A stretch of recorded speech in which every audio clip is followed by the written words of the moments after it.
Good morning, or depending when you're watching this, good afternoon, good evening, or good night. My name's Ross, and as always told, I had a voice radio. So today, I want to start a new series. We all know the rotation is coming up in September, and I've gone into great detail on this channel about the fact that the rotation is going to be Sun and Moon onwards.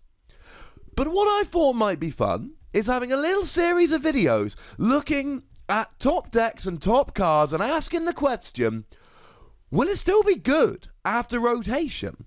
Now, as with all of these videos, it's going to depend on how popular they are, so if you think this is a good idea, make sure you leave a like, make sure you comment, make sure you get all your friends to watch, because if these videos are popular, I will keep doing them. And obviously, please give me a suggestion for the next Will It Be Good After Rotation down in the comment section.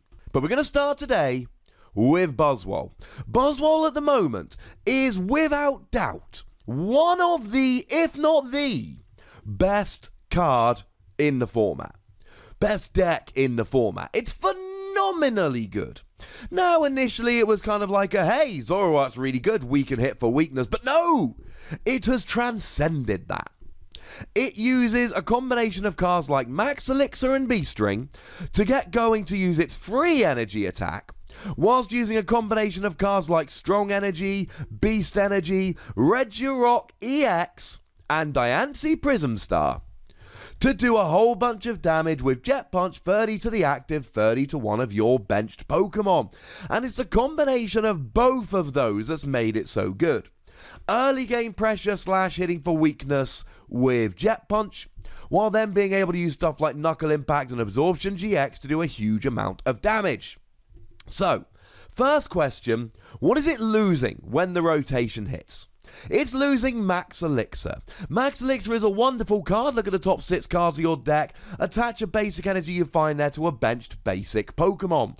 It allows you to use all of those big attacks, your Absorption, your Knuckle Impact, earlier than you otherwise would, and against some matchups you're going to need to. You cannot expect to go 2 or 3 prizes down against an Ultra Necrozma GX and then come back if you're trading one-hit KOs. Max Elixir allows you to do this. Now, the good news is, post-rotation, we're still going to have B-String. But B-String is not exactly the same. Now, don't get me wrong, B-String is good. No arguments there. But the thing about B-String is it attaches 2 energy from the deck, instantly making it better than Max Elixir. 2 energy from the deck rather than 1 energy if it's in the top 6 cards, and it's got to be on the bench.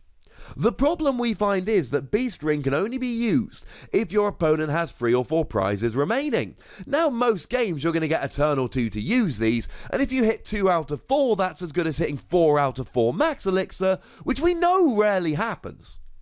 The problem is, what if you go down by 2 prizes and then your opponent gives you access to B-String?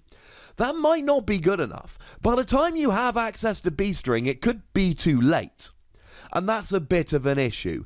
I think after rotation, it's going to be slightly more difficult to use Knuckle Impact and Absorption GX until your opponent's had a couple of prizes. Not the end of the world. Let's say you are against a Malamar deck, but you're able to KO a couple of Inkay in the early game with a couple of Jet Punch. Then you've got those 2 prizes and it's not a problem. Just be fully aware that if you're letting your opponent go up by 2 prizes before you get your free energy and can use Knuckle Impact, that could have a big impact on your chances of success. We're also losing Strong Energy. Strong Energy is a special energy that you attach to Buzzwole, means you do an extra 20 damage to the active with your attacks. It's a big loss. Now, the good news is we're keeping Beast Energy, which is better. Beast Energy, instead of doing an extra 20 damage, does an extra 30 damage. The downside is it's a Prism Star card, which means you can only have 1 copy in your deck, and when it hits a discard, it actually hits the lost zone. So if your opponent were to use something like an Enhanced Hammer or a Kartana GX to get rid of that energy, you're in a bad position, ladies and gentlemen. You are in a bad position indeed. Early game, if you can hit it, it's amazing. For instance, if you are against a Zoroark GX with a Diancie Prism Star and a Choice Band and a Beast Energy, you are actually hitting 220 and getting a one-hit KO, whereas with a Strong Energy you're hitting 200 and that Zoroark survives with 10 HP remaining, ready to use an Ace Roller and mess up your day. It's just the fact that you've only got one. Now, it's still not the end of the world. You've still got Diancie Prism Star. You can still be hitting 50 damage with Jet Punch, but 50 is a lot worse than 70. This is going to be a slight issue.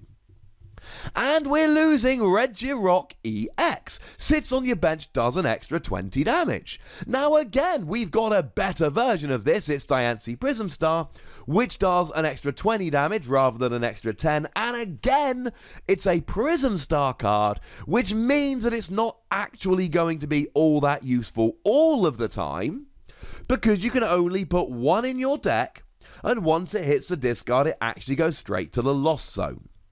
Now, while we're here, a new card I do really want to mention here is Lizia, which I still think should be Lisa, but it's Licia or Lizia, it's fine. It allows you to search for 2 Prism Star cards. Now, in most decks, this is kind of pointless, and I don't think it's going to see much play at all.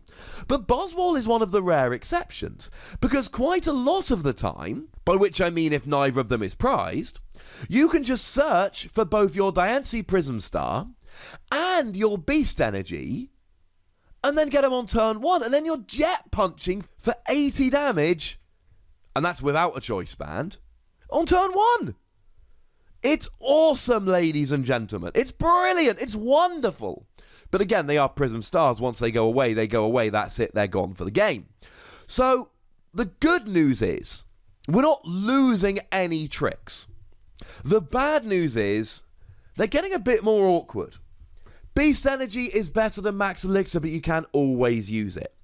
Beast Energy is better than Strong Energy, but it's 1 per deck. Diancie Prism Star is better than Regirock, it's 1 per deck. Although, as a side note, it has replaced Regirock. No one's playing Regirock at the moment, but people are playing Max Elixir, and they are playing 4 Strong Energy in every deck. That's a problem.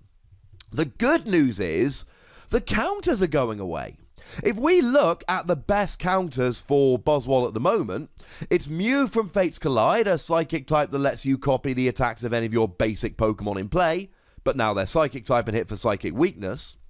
Mew EX, okay, it's 120 HP and gives up 2 prizes, but it lets you copy the attacks of any Pokemon in play, yours or your opponent's, and then hits for a psychic weakness. And Mewtwo from Evolutions, which does 20 damage plus 20 for each energy attached to the defending Pokemon, while hitting for psychic weakness.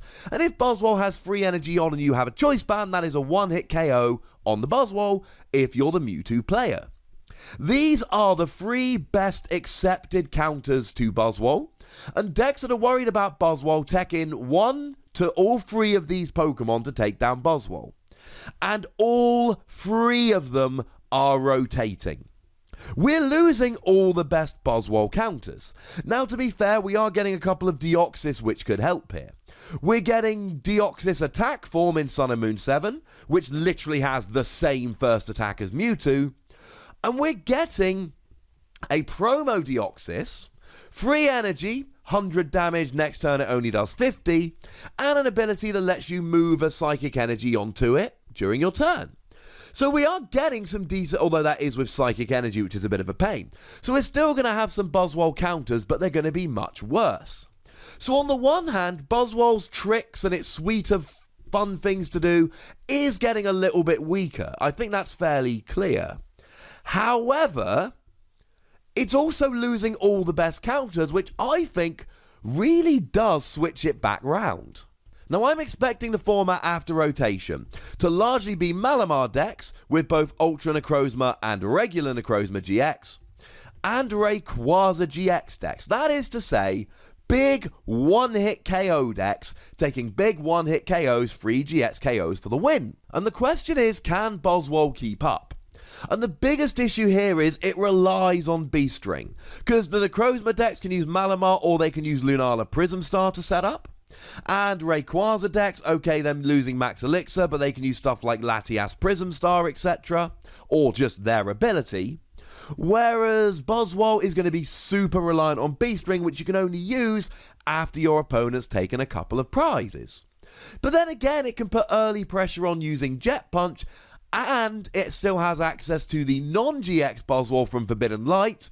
120 for a single energy. Yes, that sounds good to me. And I think it can keep up. Buzzwole's in an awkward position that it's losing strong energy and beast energy isn't quite as good. I mean, it is, but you can only play one. And it's losing max elixir and beast ring isn't quite as good. I mean, it's better, but it's only occasionally during the game. But the fact that it's losing all of its best counters, and the fact that it can keep up big one-hit KOs with stuff like Necrozma and Rayquaza, really does make me think it will still be great after rotation. Yes, it's going to be a bit of a pain in the early game trying to use Jet Punch, or getting free energy on there, before your opponent gets going, because you don't want them to just take free KOs and then win because you've had to wait to use Beast Ring. But I do think it's going to be a good card after rotation, so I'm giving it a Wassy thumbs up. That is to say, it will still be good after rotation. But if you agree with me or disagree with me, I'd like to know in the comment section, so go nuts! Be nice. Make sure you like this video, subscribe to this channel, follow me on Twitter at the Wassy, and Twitch for some live action at twitch.tv/PTCGRadio. If you want to support the channel, get some bonus podcasts and all of that, head on over to patreon.com/PTCGRadio, where you can do so. And do check out my Dragon Ball Super /video game channel, Wassy Plays. Regular uploads are back again. I think it's good, you should check it out. But by far the most important thing, as always, is to look after yourselves until next time. Thank you very much for watching. My name's Ross, and you've been watching PTCG Radio.